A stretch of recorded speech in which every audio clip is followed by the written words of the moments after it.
And this is the part where I told you where lately, the other day, Yeah. I didn't drive it for 5 days, and I'm gonna tell you, I came and it started right up. And Really? then like and then the next day after that, I was like, damn, whatever that problem was blocking the fuel or letting the fuel flow back Yeah. was gone. And then the next day I went to crank it again, and it took forever to start it. So there's something wrong somewhere. Yeah. You know, you do that and you run it just as good as it goes.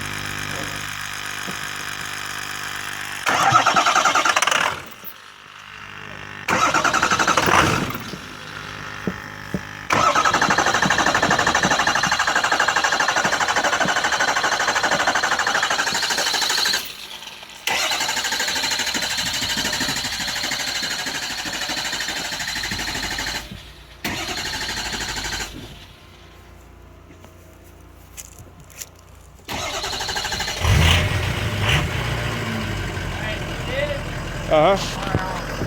That smoke's obviously it's tuned right now into economy, but I tell you what it is. I think Vic, is I think it when it starts up right at first like it did, and it didn't continue to run, is it burns the fuel that's right there inside the system, right inside the carburetor. Yeah. But then what I think's happening is I think the fuel's ran all the way back to the tank, and so when I'm trying to start it, burns what's there, what's left in the bowl, and then I think everything is drained